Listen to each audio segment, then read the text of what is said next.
एक बार की बात है, हीरा अपने दोस्त के साथ देर रात घर लौट रहा होता है। तभी रास्ते में एक बरगद का पेड़ आता है। उस पेड़ के नीचे एक 100 रुपए का नोट पड़ा होता है। उसे देखकर हीरा खुश हो जाता है। अरे वाह वाह वाह, आज तो लॉटरी लग गई। रानू भाई, वो देखो 100 रुपए का नोट। फिर हीरा वो पैसे उठा लेता है। तभी उन्हें पेड़ में से अजीब सी आवाज आती है।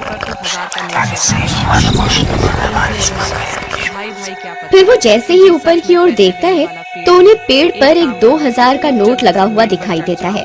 अरे रामू, वो देख, इस पेड़ पर तो 2000 का नोट लगा हुआ है। मुझे तो यकीन ही नहीं होता भाई। भाई, क्या पता ये पेड़ सच में पैसे देने वाला पेड़ हो। एक काम करो, तुम जल्दी से पेड़ पर चढ़ जाओ और वो नोट तोड़ कर ले आओ। फिर वो 2000 का नोट तोड़ने के लिए पेड़ पर चढ़ जाता है और कुछ ही देर में वो नोट तोड़ लेता है।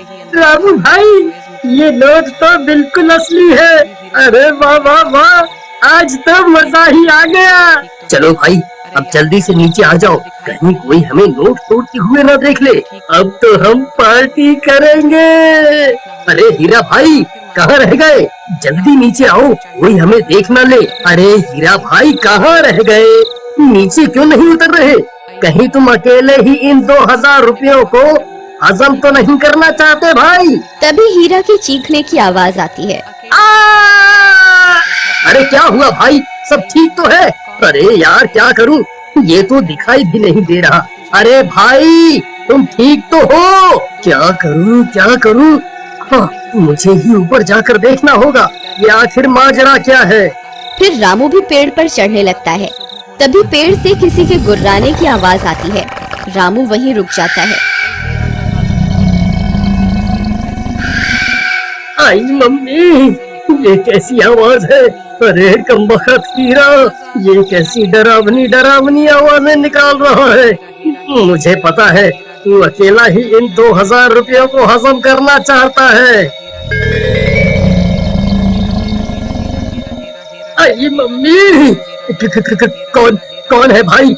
अरे हीरा, तेरा नाश मिटे कमबख्त। तुझे क्या लगता है तू मुझे यूं डरा कर 2000 रुपए हजम कर जाएगा? मैं अपने हिस्से के पैसे नहीं छोड़ूंगा। हाँ। फिर डर के मारे रामू वहाँ से भाग जाता है। अरे मर गया रे, भागो रे। सुबह होने पर रामू सीधा हीरा के घर हिस्से के पैसे लेने पहुँच जाता है। ए हीरा, दरवाजा खोल, मैं अपने हिस्से के पैसे लेने आ गया। चल जल्दी मेरे पैसे निकाल। फिर हीरा की पत्नी दरवाजा खोलती है। रामू भैया, आप? अच्छा हुआ आप आ गए। ये कल रात से घर पर नहीं लौटे। मुझे बहुत फिक्र हो रही है, आप कुछ कीजिए ना। कहीं ये कमबख्त सारे पैसे लुटाने के लिए शहर तो नहीं निकल गया?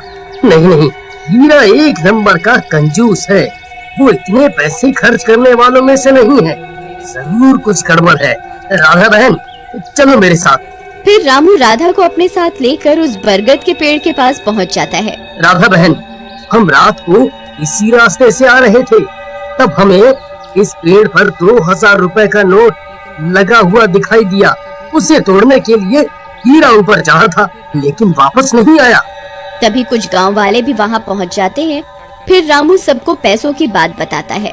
अरे भाई हरिया, जरा पेड़ पर चढ़कर तो देख, हीरा भाई वहाँ है या नहीं? फिर हरिया पेड़ पर चढ़ जाता है और बहुत देर ढूंढने पर भी उसे हीरा का कोई नामो निशान नहीं मिलता। भाई, यहाँ ऊपर कोई आदमी नहीं है। ये कैसे हो सकता है? हीरा तो नीचे भी नहीं उतरा। फिर हीरा गया तो गया कहाँ? कहीं वो चुड़ैल उसे खा तो नहीं गई, जो रात को अजीब सी आवाजें निकाल रही थी? फिर सब गांव वाले वहाँ से चले जाते हैं और राधा रोने लगती है। जी आप कहाँ चले गए जी? अब मैं आपको कहाँ ढूंढूं? तुम रो नहीं बहन, हीरा जरूर मिल जाएगा। हम रात होने पर यहाँ दोबारा आएंगे। फिर वे दोनों भी वहाँ से चले जाते हैं।